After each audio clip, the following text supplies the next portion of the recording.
Welcome back to another episode of Archway Sports Talk with Al and Dan.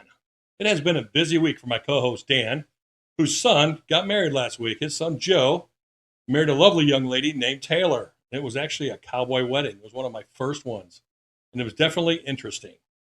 It was definitely a good time. And Dan, what were your thoughts on that? Oh, I was just happy to see this day come together and how they both seemed very, very happy. And now they've got the rest of their lives to see what we all know. Yes, sir. Yes, sir. Well, I've been married to my lovely wife, Ann, for 34 years as of last week. So I've been 34 married years. for 29 now. So we've been through a lot. So ups and downs, but a lot of good times. A lot of good times.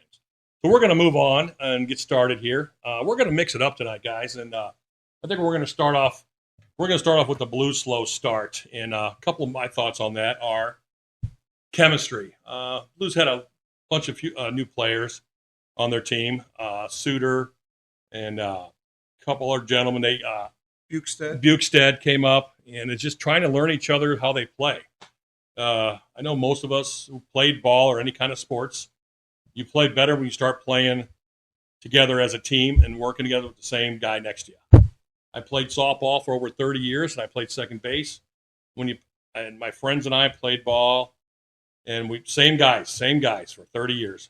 And once you know where they're at, where the ball's going to come, and how they infield, it does make a difference. And I think they're just playing a little tight right now because they don't really know where everybody's playing at. And this 7-game losing streak. Yes, they did play well the other night. 3-0, but you looked at the game. To me, it looked like they were running around. They didn't know what. It's like they were always getting fourth. They did win. Don't get me wrong. And Hofer actually won the game for him. He played very well. Yeah, I think they just need to settle on some lines where the players are comfortable with one another. You've got a line that you had last year where Shen centered Holloway and Kyrou, and now you've got Suter on there. And I'm wondering if that may be part of the reason as to Kyrou disappearing from times, even though let's face it, he's had a history of kind of disappearing. And where's Holloway? Holloway had this breakout season last year, and I think everybody, you and I included, were excited about that and saying, sign this guy, sign him long term. Let's get him going. He's going to be a big part. He's young, and looks like he can provide quite a bit of offense. But he's got 2 goals. Where's he been? I haven't seen him much. And of course, your top line with Thomas. He's hurt again. He acts like he's hurt. He hasn't been around either. Where's Thomas? I didn't hear his name get called one time last night. And I believe he only played 3 minutes of the second period. So I guess he might be the next one Montgomery benches. There comes a time where you got to start blaming the players and not the coach. I heard talk today of Montgomery, is the problem. But he's not on the ice. These guys been playing hockey since they've been 5 years old. They need to get as a team, but they also have to play on the same lines. Mixing up the lines is good, maybe to get a spark started. But if you don't start playing as a line and as a team, it's hard to learn each other's where they're going to be, where they're going to be at. It was like back in the day when Hall and Oates were playing. Hall would get the puck, he'd know where Oates would get the puck, and he'd know where Hall would be. And just knew it. It was a sixth sense. It just takes time, and also learning a new system for a lot of these guys. But there's too much talent on this team, and I know that the season is young. Everybody said, "Oh, what's wrong with the Blues?" 15 games in, guys. Give the guys a chance. I think they'll turn it around, but they can't get too far. They got to put some string of wins together, or they're just too far away, and they're already talking about trading people. Yeah. What do you think, Dan? Well, I agree with you. They don't look comfortable out on the ice with one another. Almost like what you said, they don't know where the other person's going to be at any given point. I also think our goalies have looked shaky in the net. They don't look comfortable. Now, Hofer, he had a good game yesterday where he pitched the shutout. But that's the first one he's had pretty much all season. And I don't know what's going on with Bennington. Bennington has looked shaky. He doesn't look confident in that, and he just doesn't look good. He doesn't have that confidence, and letting a lot of rebounds go. And I know, don't blame it all on Bennington. Our defense has been shaky all year. Absolutely. Look at the defense, Dan. They have not. Absolutely. I mean, Goldie's job is to stop the first shot, correct? Right, and the defensemen are supposed to clear out the garbage, and they have not been doing it. And a lot of that is you have two guys who are splitting a lot of time in Mayu and Kessel. But even Tucker is not playing with that authority that he had last year. The other four, Fowler, Falk, Parayko, and Broberg, they've been playing fine. Parayko last year was really showing off his shot and his scoring abilities. And that hasn't been the case so much this year. He looks like he's more willing to just pass it like he has in years past. But we really need to get that booming shot. And even Broberg has a booming shot. We need to see that. We need to see more of it. Well, we need shots on goal. How many times you see it take a shot and it's 15 wide of the goal? I mean, if you don't get the puck to the net, you're not going to get deflections. That's how you get those goals on rebounds. I saw so many shots last night from the point. Not even close. 10 feet, 20 feet wide. And I know it's not easy, but, they practice this stuff. Practice. And if you don't get it toward the net, you're not going to get those goals with a nice little tap-in rebound. And get that. And I know we missed Neighbors in front of the net. We definitely missed Neighbors. That's a big thing. When you've got a guy who's willing to stand in front of the net and to go into the corners and fight for pucks, that makes a big difference. Now, I did see Toropchenko was doing that kind of stuff. Mm-hmm. He's finally healthy, and he's willing to go and do that kind of stuff. But, yeah, we definitely are missing Jake Neighbors.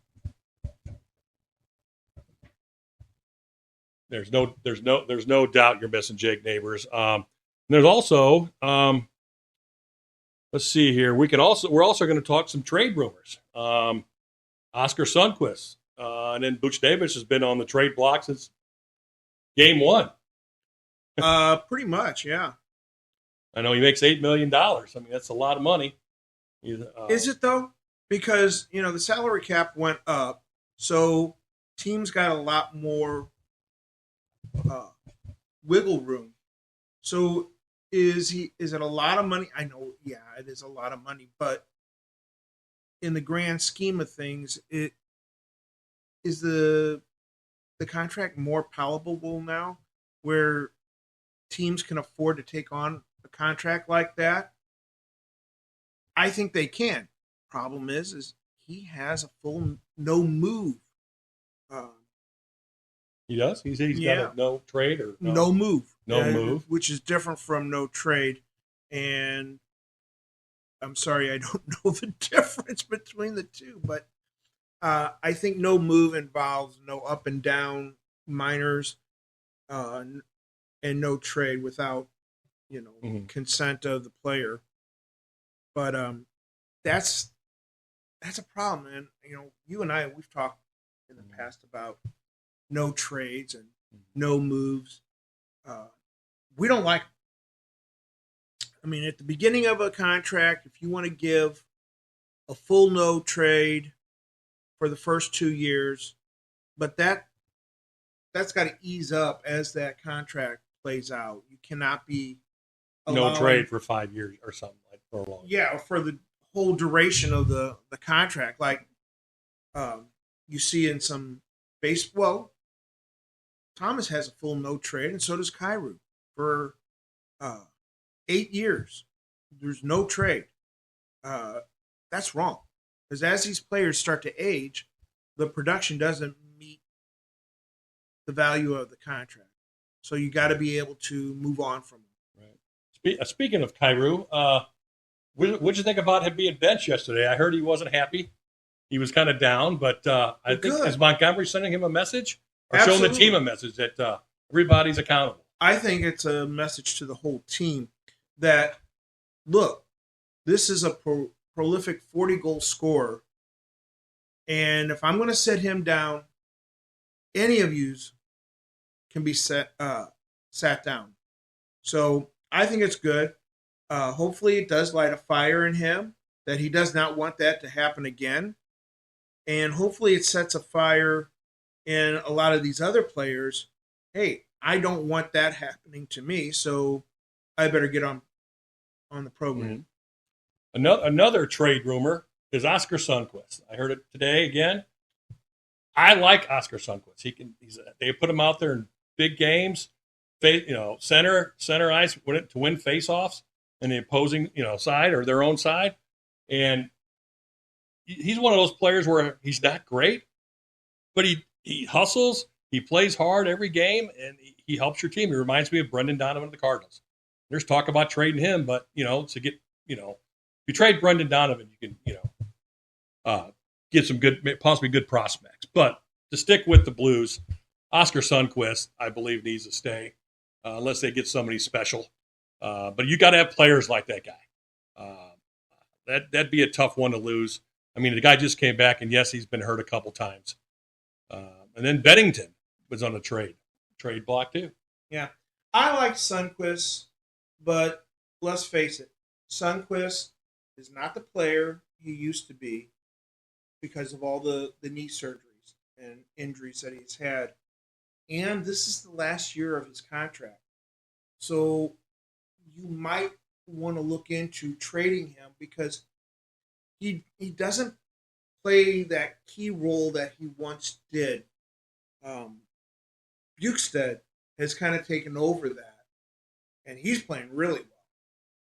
So maybe Sundqvist is expendable because you do have Joseph, who's playing really well also. So you could play a Matthew Joseph, mm-hmm. and I don't think you lose anything by trading Sundqvist and putting Joseph in there. And Matthew Joseph, I think, has played the best out of everybody. It's the best as a Blue that I've seen. He did not play that well last year. No, but he's actually turned it around this year, and every time I see him, a message was sent to him as well that you're not going to have a position on this team, and we may release you if you don't get your act together. I think he was benched the other night, a couple of games ago. I think he sat out one game. Yes, he was. And it wasn't because of his play. It was just they wanted to get some other guys some playing time, and so he sat out, and he did not like it either. Okay. All right, Dan, how about this? We're going to talk about these are just our opinions. Remember that, guys. First line, second line, third line. Here's what our thoughts on these players on certain lines, and we're going to throw it out to you. And please feel free to send us some comments, suggestions. And in the future, we're actually going to have an opening song to start one of our segments. If you guys can think of a decent song to start a segment, please send them in. I got my son, Zach. I call him Producer Zach, who's helped me out with this, and he's an awesome kid. He's done all this work for us, setting up engineering, editing, and everything, and I just love the kid. And he's doing this all great job. And and he's actually uploading doing all our podcast stuff for us. So thank you, Zach. I love you and appreciate all your help, my man. Thanks, Zach. And we're going to throw this out at you next, guys. We're going to go with the first line that Dan and I have come up with. At center, we got Robert Thomas. We got Jimmy Snuggerud, right wing. Left wing, Jake Neighbors or Pavel Buchnevich. And Neighbors is out right now. So I think you play Buchnevich there until Neighbors gets back and he's healthy. I think Neighbors gives that line that grit that you don't get from anybody else. You got Thomas, the playmaker, and even Snuggerud is becoming a playmaker himself. But let's face it, he's more the sniper than the playmaker. That is true. But like I said, we definitely miss Jake Neighbors' presence on the ice. Hopefully, he gets healthy fast and gets back in there. And this Pius Suter for the second line at center. He has actually surprised me too. He's actually looked pretty good. Well, he's been everything that I read and heard. I've heard all kinds of good stuff. 20+ goal scorer. My thing about this second line is you got Kyrou at right wing and Holloway at left wing. I wonder, are they just not clicking because Suter's there instead of Shen? And if so, should we move Shen back to center and move Suter to the third line? I don't know. It would be worth a shot to look at it because let's face it, Holloway has disappeared. Yeah, he's not showed up at all actually, except when he got tripped on purpose by the goalie last night, and that could have hurt the kid. They should, that 2-minute penalty. It should have been worse. He's coming off of a really bad injury from last year. So, he intentionally got stripped. He actually stuck his goalie stick between his legs. I mean, that was intent right there. Yeah. And he only got a 2-minute penalty for that. But anyway, yeah, Holloway I'm glad he was okay. But Holloway, I think, will come out of it too. Maybe he's having second-year jitters, sophomore jitters with the Blues, just like baseball. You better get over it pretty quick. But we need him. So we definitely need his spark. What do you want to go with next on that? Third line. Third line? Yeah, Dvorsky centering a line of. Right now, it looks like it's Shen, but I'd be okay with moving Suter there and moving Shen to the second line, and then you've got Sundqvist or Joseph on that right wing. I like Dvorsky on this third line, centering it because it takes a lot of pressure off of him and allows him to get a feel for the NHL game. And I like having that second and or third center on the line. Because Shen, Suter, they can both play center as well as wing, and so can Sundqvist. So I think that takes a lot of pressure off of Dvorsky and allows him to just relax and get acclimated to NHL speed. Well, definitely a difference from playing in the minors. So yeah, he's got a lot to learn with the speed and the rink, and just like I said, learning who you're playing with. Just play up to your skill level, and just hustle. And I also like this fourth line with Bukestad, who's really been coming on this as of late, centering Toropchenko and Walker. That checking line has just been outstanding. Like to see a little more offense from Toropchenko and Walker, but let's face it, it's not their forte. They're ones who are going to go down there. They're going to dog the top scoring line on the other team. So I like them. I like this fourth line a lot. Yeah, Bukestad has really surprised me this year too. And what's his name? Nathan Walker. He's got a little grit to him. Yeah, he does. That fight he got into yesterday. That was kind of funny. The pregame talk. He doesn't back down from anyone. No. When that kid from St. Louis had a little talk to him pregame, let's go. He said, let's boogie. Let's get busy. And that was kind of good. That was good. I enjoyed that a lot. Another thing I enjoyed, and this is after the game when Bennington kept the puck and hit his. To me that was funny. I mean, that's so Bennington. It's so Bennington, and hit the puck from Ovechkin, and if you got to take it in stride, you got to have a little fun. Well, I think Bennington likes to play mind games with everyone. Yeah, the other team, his own teammates, the media, the fans. He loves to play little mind games. Kind of like back in 19. Do I look nervous? He Right. he just likes to do that kind of stuff. So Well, you got to have a little swag to you. And I thought what he did made a little was kind of, and Ovechkin after the game I saw him talking about. He made a comment, and then they asked him about it, and he said no comment. So I don't know if that was he was unhappy about it or whatever. But my God, the guy's got 900 goals. He is above all the rest. Bennington did nothing but praise him. How good a hockey player was. He's next level. Yeah, he didn't slide him. He didn't slide him at all. It was just a little, a little joke, and you got to take that in stride. Come on, you got to laugh a little bit, and I thought that was pretty funny, and had to dig it out of his pants to get it out. But I guess next we want to talk about defensive pairings. Dan, are we done with the fourth line? Yeah. I've got Parenko, Broberg, right, and then you got Broberg on the left, and I think Broberg is coming around a little bit. I think he's not at where he was last year when he came up. And then Parenko, to me, has not got to his potential this year yet. I think he could be better, and I think he's got too much speed. He needs to carry the puck more, and he's got to get the puck on the net.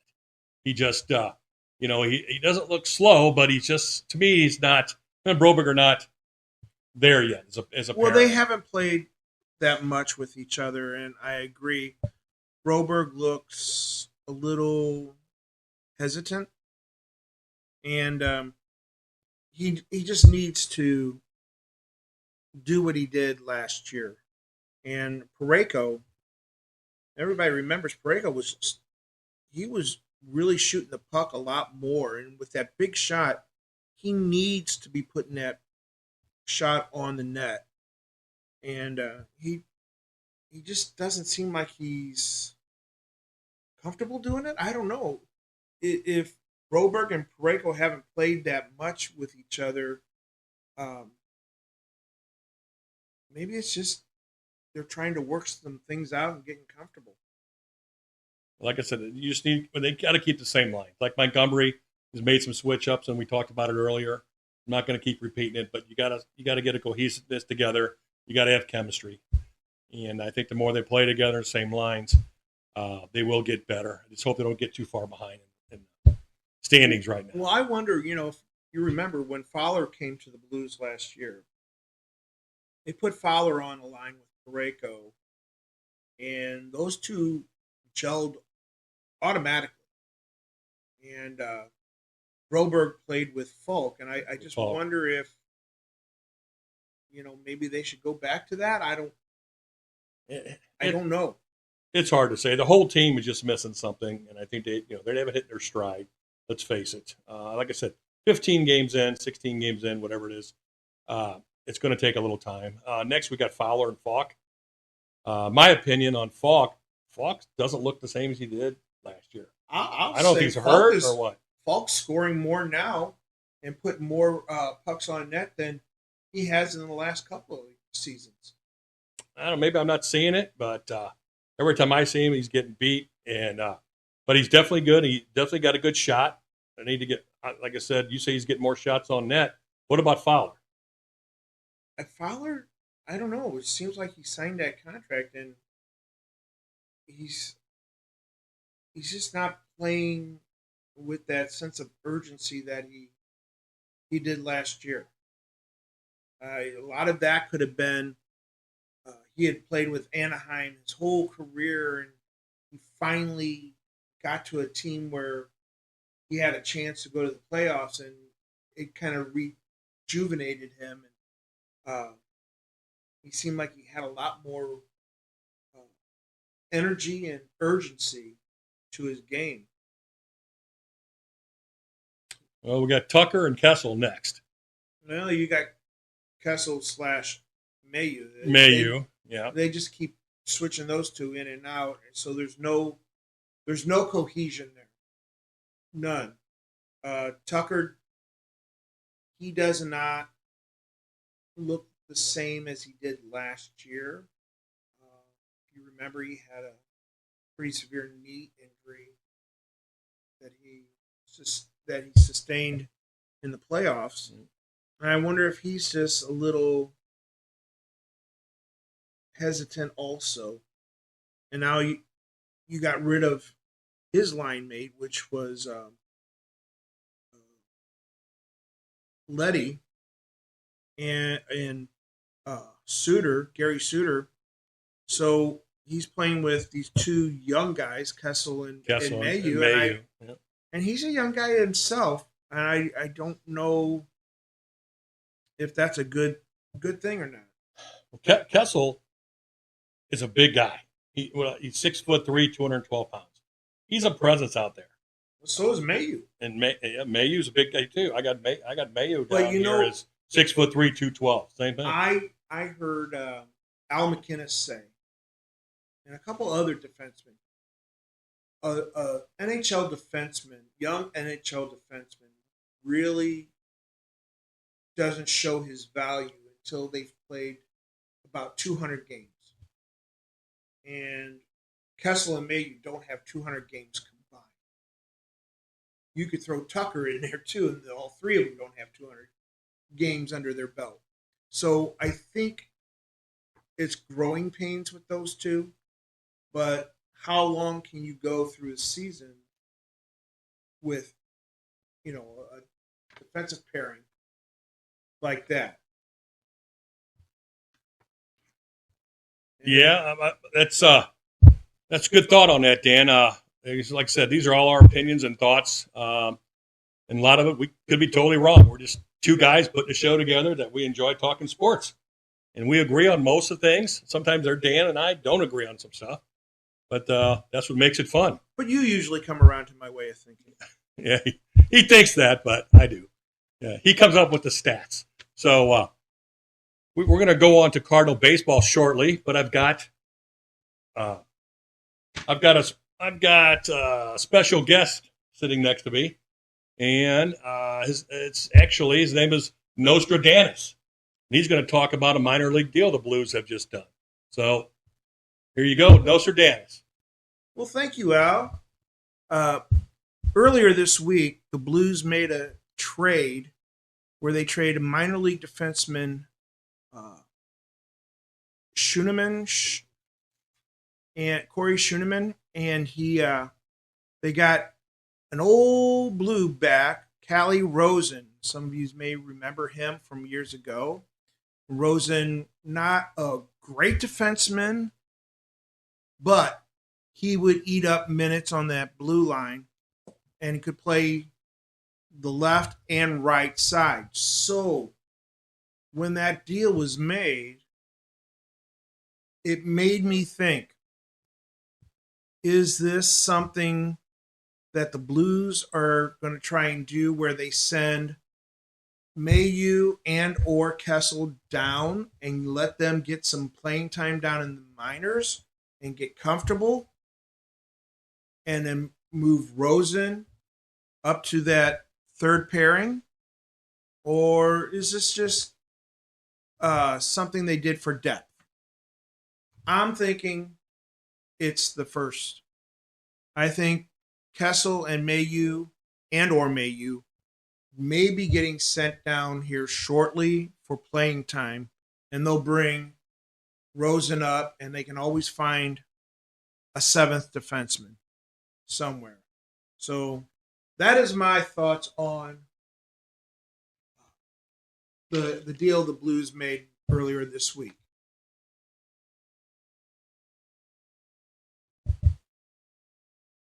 So now we're going to go on to, and that was, I want to thank Nostradamus for his special thoughts on that.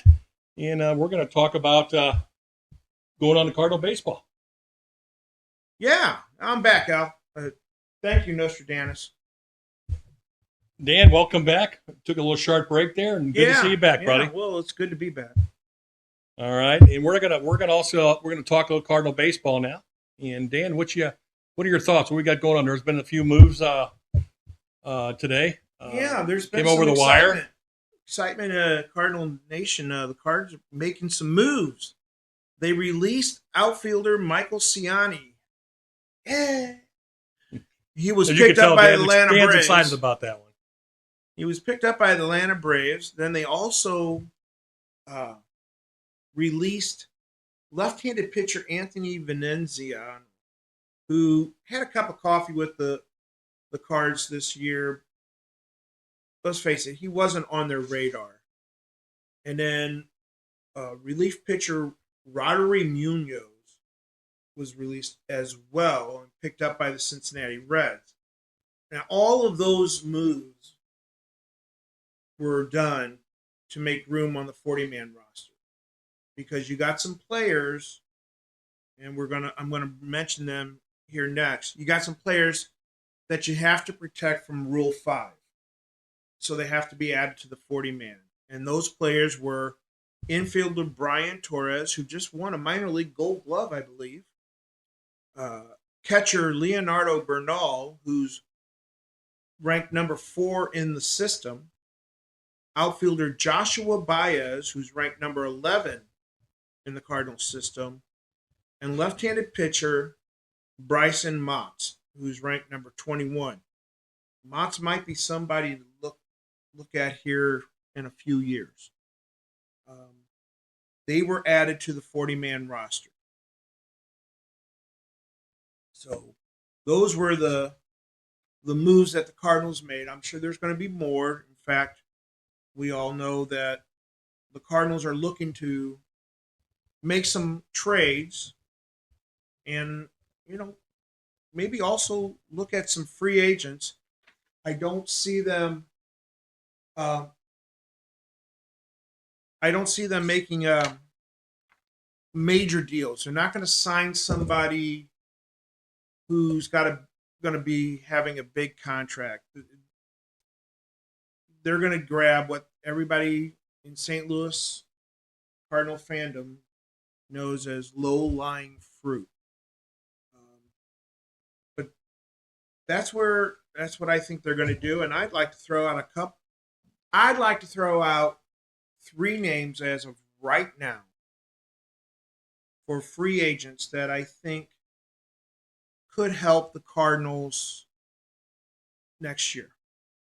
First of all, especially if they trade Sonny Gray, I would like to see the Cardinals sign to a pillow deal where they give them, say, 12 to 15 million plus incentives and a behavioral clause on and off the field.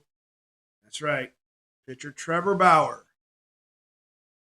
I think he could give that rotation some stability, and he's always been a really good pitcher. This case that was against him was all bogus, and now he's been blackballed. It's time to have Trevor Bauer back in the major leagues. And it only has to be for 1 year. The other one, I'd sign to the same kind of deal, only you don't need the behavioral clause in this one, is Walker Buehler. Walker Buehler, he's dealt with some injuries, hasn't been the same pitcher he was with the Dodgers. So sign him to a pillow deal. Let him get some innings under his belt, see if he can't recapture some of that lightning he once used to have. Again, it's a 1-year pillow deal. And then the third one is somebody who was just recently released. And I know when I say this name, everybody in Cardinal Nation is going to go, oh, God, no. Didn't we just get rid of him? That's right. Outfielder Dylan Carlson. I think you could get him on a pillow deal as well. And look, he's a 4th outfielder. He can play all 3 outfield positions. I know he has not hit, but maybe Brant Brown can fix something in his swing where he can hit with a little bit more authority. Because let's face it, he did do that down in the minor leagues, and he shot through the minor leagues pretty quickly. But those are my thoughts on some free agents out there. What do you think, Al? Those free, like I said, Dan, you are on top of those statistics, and I'm not really following the minor league system a whole lot. But his stuff with Bueller, I think we should bring Walker Bueller back. Give him a shot to a 1-year deal.